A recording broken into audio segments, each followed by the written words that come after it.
Hello बच्चों आपका हमारे यूट्यूब चैनल दीपक सर क्लासेस में स्वागत है। बच्चों आज की क्लास में एक्सरसाइज 9.1 का क्वेश्चन नंबर 8 एंड 9 करेंगे। ठीक है, क्वेश्चन नंबर 8 को एक बार आप रीड कर लो। क्वेश्चन क्या कह रहा है, देखो पहले लैंग्वेज को बहुत अच्छे से रीड करना। अगर लैंग्वेज पढ़कर आपने फिगर सही ड्रॉ कर लिया तो क्वेश्चन तो हो जाएगा। जैसे समझना, कह रहा है एक स्टैचू है जो कि 1.6 मीटर टॉल है, जो कि एक पेडिस्टल के ऊपर रखी हुई है। आपने देखा होगा स्टैचू जो होती है नीचे बेस में कुछ होता है ना पत्थर का, तो उसे पेडिस्टल ही कहते हैं। ठीक है, तो हम लोग काम कर लेते हैं। ये पेडिस्टल हो गया। ठीक, ये पेडिस्टल हो गया, ये स्टैचू हो गई। स्टैचू की जो लेंथ दे रखी है 1.6 मीटर दे रखी है।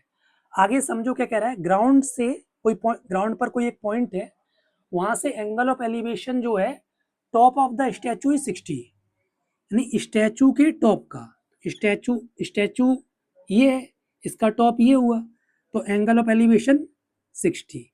अच्छा, आगे कह रहा है उसी सेम पॉइंट से एंगल ऑफ एलिवेशन है पेडिस्टल के टॉप का, तो पेडिस्टल का टॉप ये हुआ, तो इसका एंगल ऑफ एलिवेशन कितना है?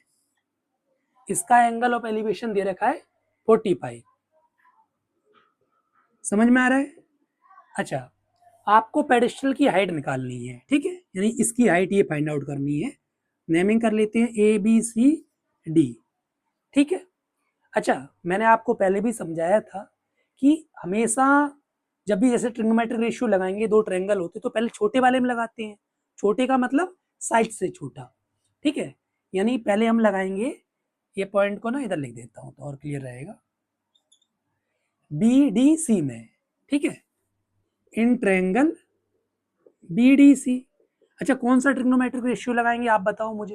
देखो ध्यान समझना, हमें पता तो दोनों ही नहीं है ना, BC पता ना DC पता। अच्छा, BD का क्यों नहीं, मैं BD को क्यों नहीं लेता हूँ? हाइपोटेन्यूज का कोई रोल नहीं है ना, बात समझो, है ना। तो हाइपोटेन्यूज निकाल के करूंगा भी क्या मैं, इसलिए मैं P/B लगाऊंगा। तो 10 लगा देता हूँ। 1045 ही P/B होता है। 1045 परपेंडिकुलर अपॉन बेस, तो परपेंडिकुलर BC हो गया। थीटा के सामने वाला बताया गया था कि परपेंडिकुलर होता है, और ये बेस और ये फिर हाइपोटेन्यूज, BC अपॉन DC। तो BC इक्वल टू यहाँ से क्या आ गया, DC। BC किसके इक्वल है? DC के। इतनी चीजें समझ में आ रही हैं? ठीक है, अब बड़े वाले में लगा लेते हैं, किसमें? ADC में। ठीक है, इधर आ जाओ, इन ट्रायंगल ADC। इसमें भी 10 ही लगाएंगे। अब की बार थीटा क्या है, 60 है, तो P/B होता है, यानी AC/DC। AC को मैं लिख सकता हूँ AB प्लस BC। समझ में आ रहा है? AC AB और BC को ऐड करके ही तो बनेगा, है ना। तो AC को लिख देता हूँ AB plus BC upon DC। 1060 कितना होता है, √3। ठीक है, अच्छा देखो हमें फाइंड आउट भी BC ही करना था, ये चीज ध्यान रखना, हमें BC ही निकालना है। ठीक है, AB 1.6 है, BC का BC रहने देता हूँ, और DC को, DC किसके इक्वल है, BC के, तो DC को भी BC लिख दे रहा हूँ। इतनी चीजें समझ में आ रही है ना। क्योंकि हमें BC फाइंड आउट करना है, तो अब एक वेरिएबल बन गया, मतलब समझ रहे हो ना। ठीक है, अब क्रॉस मल्टीप्लाई करेंगे तो √3BC is equal to 1.6 plus BC। अब इधर आ जाओ, अब BC एक साइड कर देंगे, है ना। चलो समझ में आ रहा है?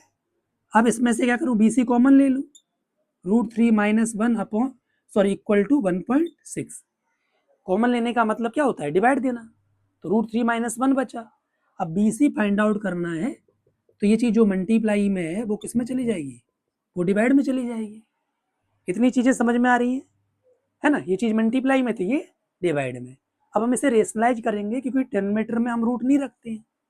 तो रेशनलाइज करने के लिए बताया गया था कि यहाँ पर जो साइन होता है वो साइन उल्टा हो जाता है, यानी √3 + 1 का ऊपर नीचे मल्टीप्लाई होगा। देख लो, मैं इसे इरेज करूंगा, ठीक है, क्योंकि इधर सॉल्व करूंगा। ठीक है, देखो अब इधर आ जाओ, 1.6 नीचे है √3 - 1, तो ऊपर नीचे √3 + 1 का मल्टीप्लाई करूँगा। चीज़ें समझ में आ रही हैं इतनी क्लियर? अच्छा, ये ए प्लस बी, ए माइनस बी नीचे आइडेंटिटी बन रही है, ए स्क्वायर माइनस बी स्क्वायर, और 1.6 का मैं अभी मल्टीप्लाई नहीं कर रहा हूँ, बस ऐसे लिख दे रहा हूँ। उसकी भी वजह अभी आपको समझ में आ जाएगी क्यों नहीं कर रहा हूँ। ठीक, 1.6 √3 प्लस 1, √3 का स्क्वायर कितना होगा 3, और 1 का स्क्वायर 1 होगा, 3 माइनस 1 2, 2 से ये कट जाएगा तो 0.8, 0.8 √3 प्लस 1। अच्छा सुनो मेरी बात, यहाँ अगर कहीं साइड में ब्रैकेट में √3 की वैल्यू दी जाती तो आप √3 की वैल्यू रखते, अदरवाइज आप आंसर ऐसे ही छोड़ सकते हो। यानी जो पेडिस्टल की हाइट होगी, पेडिस्टल की जो हाइट होगी वो ये होगी, समझ में आ रहा है इतना मीटर। तो लैंग्वेज में लिख देता हूँ, therefore height of pedestal is √3 plus 1 metre. समझ में आ रहा है पक्का? ठीक है, एक बार देख लो फिर आगे बढ़ते हैं। बच्चों अब क्वेश्चन नंबर हम 9 करेंगे, ठीक है। क्वेश्चन नंबर 8 मैंने आपको करा दिया है, क्वेश्चन नंबर 9 समझना क्या कह रहा है। क्वेश्चन नंबर 9 कह रहा है एंगल ऑफ एलिवेशन है of the top of A building from the foot of the tower is 30 degree. ध्यान समझना, यानी देखो समझो, यहाँ पे दो चीजें हैं, एक बिल्डिंग है और एक टावर है। अब आपको ये पता करना पड़ेगा कि इनमें से बड़ी कौन सी है ना, क्योंकि आपको हाइट वगैरह तो कहीं मेंशन नहीं कर रखा है, मतलब टावर की बता रखी है कि 50 मीटर हाई है ना, और बिल्डिंग की तो नहीं पता। तो हमें क्या पता बिल्डिंग बड़ी भी हो सकती है छोटी भी हो सकती है। तो देखो कैसे पता चलेगा, बात को समझना।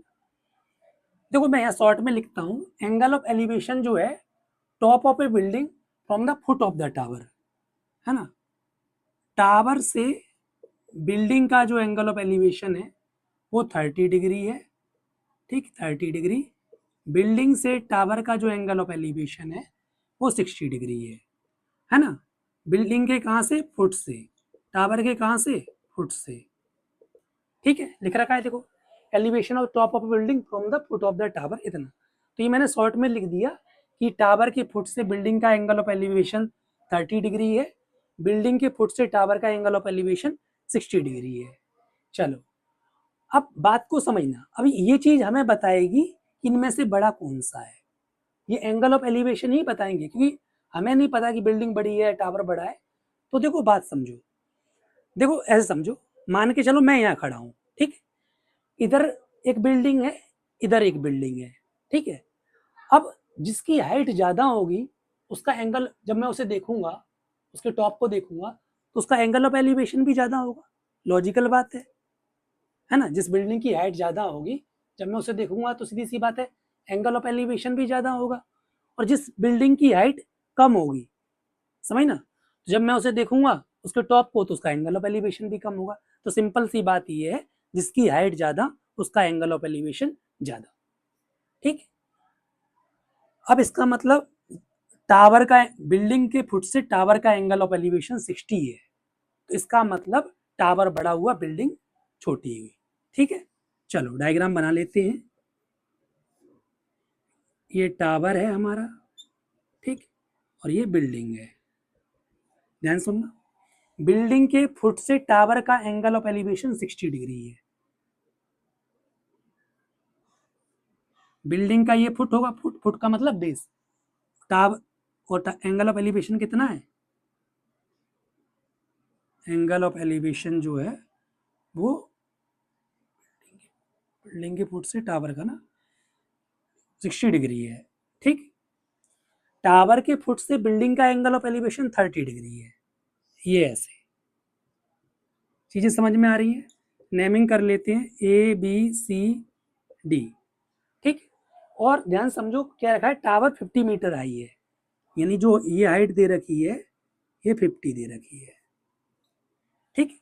तो find the height of the building, हमें बिल्डिंग की हाइट फाइंड आउट करनी है, यानी DC फाइंड आउट करना है हमें, ठीक। टू फाइंड में लिख लेता हूँ टू फाइंड डीसी, हमें डीसी फाइंड आउट करना है। चलो करते हैं। देखो समझना मेरी बात, परपेंडिकुलर दिया है तो बेस निकाल लेता हूँ, ए बी सी में 10 लगा के P by B, B C आ जाएगा। बात समझ में आ रही है? तो इसमें क्या लगाओगे, बी डी सी में तो कुछ लगा भी नहीं पाओगे, कुछ भी नहीं पता है, समझ रहे हो? तो in triangle A B C, इसमें मैं लगा ले रहा हूँ 1060, तो 10 पी बाई बी होता है, इसके हिसाब से परपेंडिकुलर ए बी हुआ और बी सी बेस हुआ।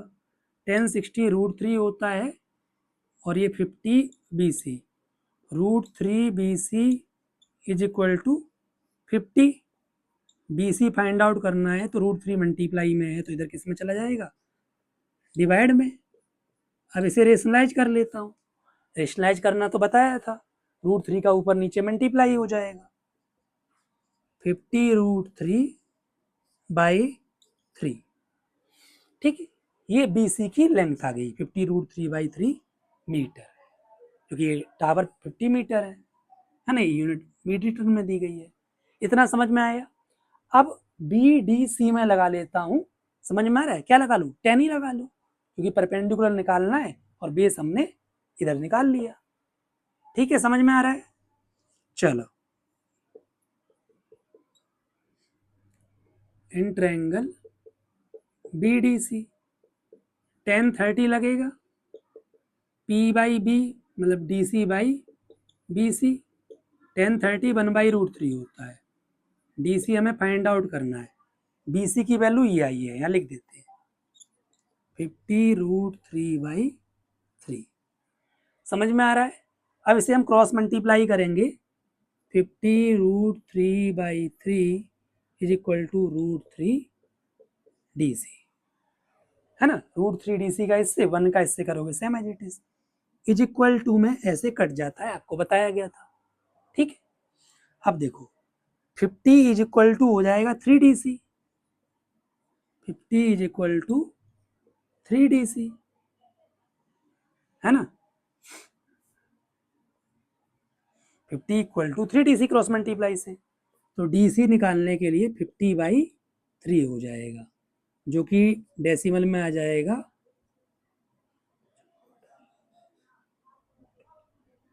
16.6 मीटर। समझ में आ रहा है?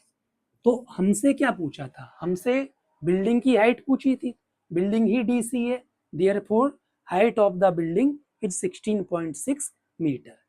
चीजें समझ में आ रही हैं? ठीक है, देख लो, फिर आगे बढ़ते हैं।